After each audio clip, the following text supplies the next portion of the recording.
Hi hello welcome to Omnicell medical coding YouTube channel. నేను మీ Sujan Kumar, founder as well as trainer of Omnicell medical coding institute Hyderabad. So ఈరోజు topic వచ్చేసి CPC exam fee. ఏదైతే final exam fee ఉందో so దాని price ఎంత ఉంది, that means dollar cost ఎంత పడుతుంది అండ్ ఐఎన్ఆర్లో కన్వర్ట్ చేస్తే బ్యాంక్ కన్వర్షన్ ఛార్జెస్ ఎలా ఉంటాయి. And of that second point వచ్చేసి ఇన్స్టిట్యూట్స్ ఎగ్జామ్ ఫీజు ఎంత ఛార్జ్ చేస్తున్నాయి. So different institutes different prices charge చేస్తున్నాయి. So what is the reason behind it. And third one వచ్చేసి what is GST in CPC exam fee. CPC exam fee pay చేస్తున్నప్పుడు GST అంటే ఏంటి, ఆ GST ఎవరు pay చేయాలి యూజువల్గా. So and moreover very important thing reverse charge mechanism. So ఐజిఎస్టీలో reverse charge mechanism అని ఉంది. సో రివర్స్ ఛార్జ్ మెకానిజం అంటే ఏంటి, ఈ టాపిక్స్ గురించి ఈరోజు క్లియర్గా డిస్కస్ చేద్దాం. Let's get into the video. So first వచ్చేసి CPC exam fee individual as a స్టూడెంట్కి ఎలా ఎగ్జామ్ ఫీజు పడుతుందో చూద్దాం. ఓకేనా. సో దానికోసం మనం ఫస్ట్ ఒక ఏపీసీ లాగిన్ ఐడి క్రియేట్ చేసుకోవాలి. దాట్ లాగిన్ ఐడి క్రియేట్ చేయడం నేను ఒక డీటెయిల్ వీడియో చేసి పెడతాను. సో దాని గురించి మీకు అందులో తెలుస్తుంది. అండ్ ఆఫ్టర్ దట్ ఆ లాగిన్ ఐడి క్రియేట్ చేసిన తర్వాత ఆ ఏపీసీ వెబ్సైట్లో మనం సిపిసి ఎగ్జామ్ ఎలా ఫీజు ఎలా పే చేయాలో చూద్దాం. సో దానికోసము క్రోమ్లో లాగిన్ అవ్వాలి. క్రోమ్లో లాగిన్ అయిన తర్వాత ఏపీసీ వెబ్సైట్లో లాగిన్ అయితే సో మీకు ఇంటర్ఫేస్ ఇలా వస్తుంది. ఓకేనా. సో ఇంటర్ఫేస్లో ఆబ్వియస్లీ మీకు పైన ఆప్షన్స్లో ఫస్ట్ సర్టిఫికేషన్స్ ఉంది. So click on certifications and next view all certifications. View all certifications click చేయడానికి మనకు పేజ్ ఇలా ఓపెన్ అవుతుంది. అండ్ మనకి ఏపీసీ కింద ఎన్ని సర్టిఫికేషన్స్ అయితే ఉన్నాయో అవన్నీ కింద క్లియర్గా చూపిస్తుంది. ఓకేనా. ఇందులో మనం ఈరోజు సిపిసి ఎగ్జామ్ ఫీజు గురించి చూద్దాం. And CPC exam fee click చేయగానే నెక్స్ట్ షెడ్యూల్ ఎగ్జామ్ తర్వాత బై ఆన్ ఎగ్జామ్ ఓచర్ వస్తుంది. సో బై ఆన్ ఎగ్జామ్ ఓచర్లో click on buy an exam voucher click చేయగానే so buy an exam voucher ఇందులో select exam credential, మనం CPC credential select చేసుకున్నాం CPC exam గురించి కాబట్టి. And after that two vouchers will be the $530, one attempt one retake. And next one membership we need to add. So APC membership $229. And add exam preparations అవసరం లేదు and add books అవసరం లేదు. And this is the total price. Subtotal will be the $759. And we can click add to cart. Click చేస్తే మనకు APC కార్ట్లో add అయిపోతుంది. So APC కార్ట్లో add అయిపోతే ప్రివ్యూ ఇలా చూపిస్తుంది, review of cart items. So right side cart items ఉన్నాయి. So first one new membership individual. So for my name. So for example it is $229 for a membership. And two items of exam that will be the $530. And this is the sub total $759. ఈ sub total పైన మనకు tax పడుతుంది and that is the 18% of IGST. Okay. So that is the $136.62. Shipping will be the 0. And this is the order total $859.62 మనం pay చేయాలి. ఓకేనా. As a individual student APC వెబ్సైట్ని reach అయినప్పుడు as per the APC website this is the actual cost. So దీని కాస్ట్ని ఐఎన్ఆర్లో convert చేస్తే ఎంత price అయిద్దో చూద్దాం ఇప్పుడు. 895.62. సో నేను గూగుల్లో ఒక పేజ్ తీసుకున్నాను, $1 in rupees. So as of now current 28 March 2026 మనకు $94.86 ఉంది. So this is the price. మనకి ఎంత ప్రైస్ కావాలి అంటే 895.62. సో ఇక్కడ మీరు క్లియర్గా 895.62 యాడ్ చేయండి. సో అది డాలర్ కన్వర్షన్ కాస్ట్ చూపిస్తుంది. ఓకేనా. దిస్ ఈస్ ద డాలర్ నుంచి ఐఎన్ఆర్ కన్వర్ట్ చేస్తే 84,962.27 is the dollar conversion cost only. ఈ కన్వర్షన్ కాస్ట్ ఇది యూఎస్కి రీచ్ అవ్వాలి అంటే banks they can charge forex conversion charges. ఆ ఫారెక్స్ కన్వర్షన్ ఛార్జెస్ ఎంత ఉంటాయంటే యూజువల్గా ఏదైతే 84,962 ఉందో దానిపైన 3.5% బ్యాంక్స్ ఛార్జ్ చేస్తాయి. ఓకేనా. So 84,962 into 3.5 by 100. This is the 2,973 rupees as a conversion charges, markup fee అంటాం. Forex conversion charges, markup fee అంటాము. సో ఈ బ్యాంక్స్ ఛార్జ్ చేస్తాయి. సో దీని తర్వాత మనకు సో మార్కప్ ఫీ, జిఎస్టీ అనేసి బ్యాంక్స్ ఒక 300-400 వరకు మళ్ళీ ఛార్జ్ చేస్తాయి. సో దాంతోపాటు ఒక 300-400 రఫ్గా ఉండొచ్చు. సో ఈ 2973 and plus 84962 total will be the 87,935 rupees. 87,935 rupees. It is the individual CPC exam fees for the student. That means around 88,000. 88,000 CPC exam fees usually individual student ki vartadi. Okay na. So this is the student side.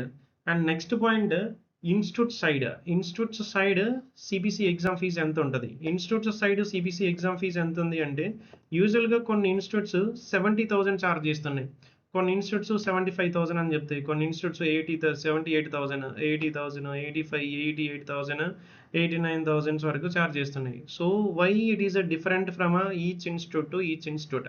ఓకేనా? That means ఇవి ఎందుకు అలా charge చేస్తున్నాయి అంటే క్లియర్గా ఇన్స్టిట్యూట్స్కి ఏదైతే AIPC approved institutes ఉన్నాయో ఆ ఇన్స్టిట్యూట్స్కి కొంత డిస్కౌంట్ ఏఐపిసి సైట్ నుంచి వస్తుంది. ఓకేనా? ఏఐపిసి సైట్ నుంచి. సో బికాస్ ఆఫ్ బల్క్ స్టూడెంట్స్ని వాళ్ళు ప్రాసెస్ చేస్తారు కాబట్టి. ఓకేనా? ఆ డిస్కౌంట్స్ని కొన్ని ఇన్స్టిట్యూట్స్ కొంత ఎక్కువ అమౌంట్ స్టూడెంట్కి ఇచ్చి వాళ్ళు తక్కువ అమౌంట్ తీసుకోవచ్చు, లైక్ 70,000 కానీ 75,000 కానీ. So because of as a individual మనకి 88,000 పడుతుంది. ఆ 88,000 కన్నా ఇన్స్టిట్యూట్స్ 70,000కి ఇస్తే వాళ్ళకి ఉన్న డిస్కౌంట్ తీసేసి, కొన్ని ఇన్స్టిట్యూట్స్ 75,000, కొన్ని ఇన్స్టిట్యూట్స్ 78, కొన్ని ఇన్స్టిట్యూట్స్ 1-2,000 చూసుకొని ఒక 80,000కి ఇస్తాయి, ఆ 85,000 ఛార్జ్ చేస్తారు. ఇలా different institutes different prices charge చేస్తాయి. ఓకేనా? So this is the one. And next మీరు కన్ఫర్మ్ చేసుకోవాల్సింది, మీరు ఎగ్జామ్ ఫీజు ఇన్స్టిట్యూట్స్కి పే చేస్తే అది విత్ జిఎస్టీయా వితౌట్ జిఎస్టీయా? ఈ with GST or without GST will be the main thing. So because of మీరు వితౌట్ జిఎస్టీ కనుక ఒకవేళ ఎగ్జామ్ ఫీజు పే చేస్తే ఇన్ ఫ్యూచర్లో మీరు మళ్ళీ జిఎస్టీ అమౌంట్ పే చేయాలి, అండ్ లేకపోతే మీ సర్టిఫికేషన్ క్యాన్సిల్ అయ్యే ఛాన్సెస్ ఉంటాయి. ఓకేనా? How it will be the with GST without GST ఎలా తెలుస్తుంది? ఓకేనా? సో దట్ మీన్స్ ఫస్ట్ మీరు పే చేసేటప్పుడు ఇన్స్టిట్యూట్లో యూ కెన్ ఆస్క్, సో మీరు with GST exam fee pay చేస్తున్నామా, without GST exam fee pay చేస్తున్నామా? ఒకవేళ వితౌట్ జిఎస్టీ అనుకుంటే మీరు మళ్ళీ జిఎస్టీ అమౌంట్ పే చేయాల్సిన ఛాన్స్ ఉంటుంది. సో జిఎస్టీ అంటే అమౌంట్ ఎంత పడుతుంది అంటే $139 జిఎస్టీ అమౌంటే ఉంది. So sorry $136. ఈ $136 అంటే మీకు క్లియర్గా అది ఒక 13,000-14,000 ఐఎన్ఆర్ కన్వర్ట్ చేసి ట్రాన్సాక్షన్ ఛార్జెస్ యాడ్ చేస్తే 13,000-14,000 మీకు జిఎస్టీ అమౌంట్ పడుతుంది. ఒకవేళ మీరు 70,000 పే చేశారు, ఇన్ ఫ్యూచర్లో మళ్ళీ 13,000-14,000 పే చేయాలి. 75 పే చేశారు if it is without GST, మళ్ళీ 13,000-14,000 పే చేయాలి. If it is 78 without GST then still మీరు 13,000-14,000 మళ్ళీ పే చేయాలి. ఒకవేళ పే చేయకపోతే ఏపీసీ నుంచి రివకేషన్ మెయిల్ వస్తుంది అండ్ మీ సర్టిఫికేషన్ లాస్ట్ అవుతారు. ఓకేనా? సో కాబట్టి అలాంటి రిస్క్ తీసుకోకుండా ఉండాలండి. So just you need to confirm GST with GST exam fee pay చేస్తున్నారా, వితౌట్ జిఎస్టీ పే చేస్తున్నారా, విత్ జిఎస్టీ పే చేస్తున్నారా ఒకసారి కన్ఫర్మ్ చేసుకోండి. ఓకేనా? This is the things. And institute side నుంచి GST things are institute side నుంచి ఎంత amount charge చేస్తున్నారు అండ్ ఎలా ఛార్జ్ చేస్తున్నారో చూద్దాం. ఒకవేళ మీ ఇన్స్టిట్యూట్ విత్ జిఎస్టీ మేము ఎగ్జామ్ ఫీజు పే చేస్తున్నామని చెప్పారు అనుకోండి. So with GST exam fee pay చేస్తే యూజువల్గా ఇన్స్టిట్యూట్ సైడ్ నుంచి కొంతమంది మిస్లీడ్ అయ్యే ఛాన్సెస్ ఆర్ కన్ఫ్యూజ్ అయ్యే chances reverse charge mechanism GST వల్ల కన్ఫ్యూజ్ అయ్యే ఛాన్సెస్ ఉన్నాయి. మనం విత్ జిఎస్టీ పే చేస్తున్నామా, వితౌట్ జిఎస్టీ పే చేస్తున్నామా అంటే. సో వై ఎలా కన్ఫ్యూజ్ అవుతారంటే యూజువల్గా మీరు ఇన్స్టిట్యూట్కి ఎగ్జామ్ ఫీజు పే చేశారు, ఆ ఇన్స్టిట్యూట్ ఏం చేస్తుంది అంటే ఒక లిస్ట్ ఆఫ్ క్యాండిడేట్స్ స్టూడెంట్స్ ఎవరైతే ఉన్నారో వాళ్ళ దగ్గర ఆ లిస్ట్ని ఏపీసీకి పంపిస్తుంది. ఏపీసీ నుంచి ఒక కొటేషన్ వస్తుంది. దట్ మీన్స్ అందరి స్టూడెంట్స్ కలిపి ఒక కొటేషన్ ఇస్తారు. ఆ కొటేషన్ ఫర్ ఎగ్జాంపుల్ ఇలా ఉంటుంది. ఓకేనా? So this is the Omnicell institute medical coding institute మన రీసెంట్ కొటేషన్. డేట్ వచ్చేసి March 25, 2026. ఓకేనా? సో మనకు కొటేషన్ వచ్చింది. So because of Omnicell APC upload institute. So ఇందులో మీకు ఆ కొటేషన్ ప్రైస్ వచ్చేసి ఇలా కొటేషన్ ఎగ్జాంపుల్ ఉంటుంది. ఏపీసీకి బిల్ పే చేస్తాము. And after that so for the student ఒక్కొక్క స్టూడెంట్కి మనకు 2 items of exam and membership ఇట్లా తీసుకుంటే ప్రైసెస్ ఆర్ డిస్కౌంట్స్ చూపిస్తుంది. అండ్ నెక్స్ట్ ఇట్లా మనకు స్టూడెంట్స్ ఎవరైతే ఉన్నారో మనం లిస్ట్ ఆఫ్ స్టూడెంట్స్ పంపించాము. ఇందులో ప్రతి ఇన్వాయిస్ కింద the recipient has a GST liability and reverse charge mechanism అని ఇస్తాడు. ఓకేనా. So reverse charge mechanism use చేసి జిఎస్టీ పే చేయాలి, లైబుల్ అని చెప్తుంది. అండ్ ఎవ్రీ పేజ్లో మనకి ఎవ్రీ ఇన్వాయిస్ పేజ్లో రివర్స్ ఛార్జ్ మెకానిజం అనే ఉంటుంది. So this is also reverse charge mechanism. And this is the page. So this is the end of a invoice. So shipping will be the 0 and 18% IGST. So IGST also 0 and total will be the 19,000 something on the paid or dues balance ఉన్నాయి. ఓకేనా. ఇందులో IGST ఏదైతే ఉందో 0 అని ఇచ్చారు and it is a star mark. ఈ star mark meaning ఏంటంటే కింద స్టార్ మార్క్ ఇచ్చాడు, the recipient has a GST liability under the reverse charge mechanism అనేసి.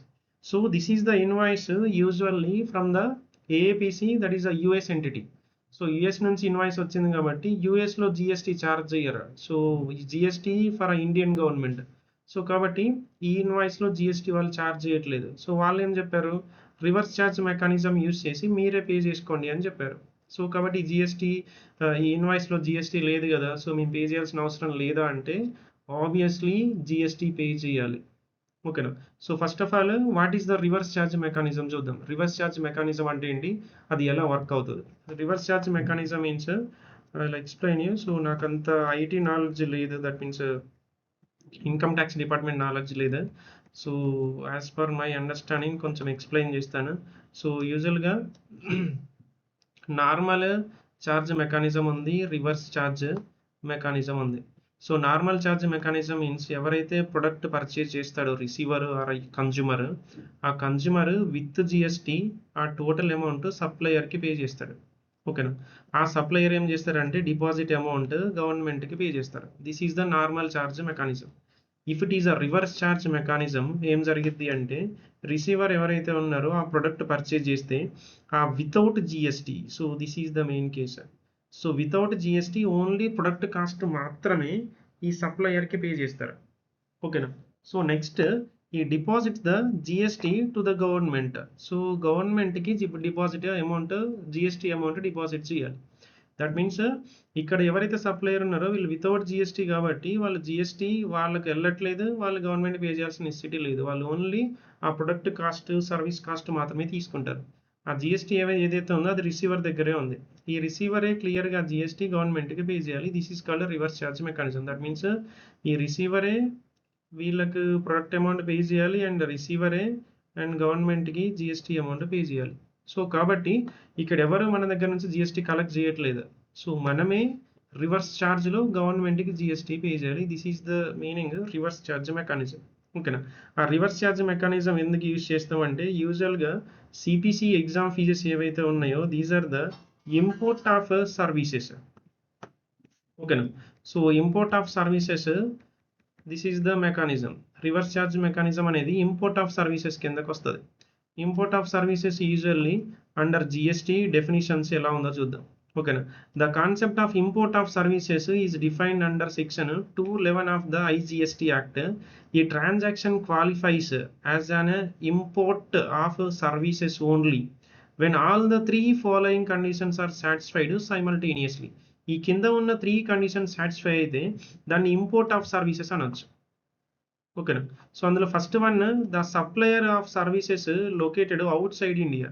సో ఎవరైతే సర్వీస్ సప్లై చేస్తున్నారో వాళ్ళు అవుట్ సైడ్ ఇండియా ఉండాలి. సో మన కేసులో AAPC is the entity, out side India యూఎస్లో ఉంది. అండ్ సెకండ్ పాయింట్ వచ్చేసి the recipient of services is located in India. Recipient of services means for example Omnicell medical coding మేము సర్వీసెస్ తీసుకుంటున్నాం ఏఐబిసి నుంచి కాబట్టి that is the recipient service. And next the place supply of services in India. So ఏదైతే location ఉందో service supply of services provide చేసేది కూడా ఇండియాలోనే ఉండాలి. That means Omnicell medical coding APC నుంచి ఓజెస్ తీసుకొని ఎవరికి ప్రొవైడ్ చేస్తుంది, సప్లై ఎవరికి చేస్తుంది అంటే స్టూడెంట్స్కి చేస్తుంది. Those students are in India only. So కాబట్టి ఈ 3 థింగ్స్ మనకి యూజువల్గా మ్యాచ్ అవుతున్నాయి. ఈ 3 థింగ్స్ మ్యాచ్ అయినప్పుడు if any one of these conditions are not met the transaction would fall outside the scope of import of services. So కాబట్టి ఇక్కడ 3 match అవుతున్నాయి కాబట్టి once transaction qualifies as import of service. So import of service condition satisfy అయితే section 5(3) of the IGST act మనం క్లియర్గా payable under the reverse charge mechanism by the recipient. So ఈ service of import of services ఏవైతే ఉన్నాయో ఇవి క్లియర్గా reverse charge మెకానిజంని pay చేయమని చెప్తుంది బై ద రిసిపియంట్. సో కాబట్టి ఇలాంటి కేసులో ఇంపోర్ట్ ఆఫ్ సర్వీసెస్ కేసులో వాళ్ళు ఇచ్చిన ఇన్వాయిస్లో జిఎస్టీ అమౌంట్ వాళ్ళు డిస్ప్లే చేయరు. సో దట్ మీన్స్ డిస్ప్లే చేయనంత మాత్రాన మనం జిఎస్టీ పే చేయాల్సిన అవసరం లేదా అంటే ఆబ్వియస్లీ జిఎస్టీ పే చేయాలి. As a reverse charge mechanism కింద జిఎస్టీ ఫ్రమ్ ద స్టూడెంట్స్ నుంచి కలెక్ట్ చేసి ఆ ఇన్స్టిట్యూట్ ఆ జిఎస్టీ మన ఇండియన్ గవర్నమెంట్కి పే చేయాలి. This is the usually reverse charge mechanism. So ఈ రివర్స్ ఛార్జ్ మెకానిజం ఎవరైతే ఫాలో అవ్వకుండా సో జిఎస్టీ అమౌంట్ నాకు ఇంప్లిమెంట్ అవ్వట్లేదు అనేసి ఇప్పుడు జిఎస్టీ అమౌంట్ పే చేయట్లేదు, ఇన్ ఫ్యూచర్లో that candidates may receive mails from AAPC. So APC నుంచి మీ జిఎస్టీ అమౌంట్ క్లియర్ అవ్వకపోతే రివకేషన్ మెయిల్స్ వస్తాయి. సో అలాంటప్పుడు స్టూడెంట్స్ మళ్ళీ సఫర్ అవ్వాల్సి వస్తుంది.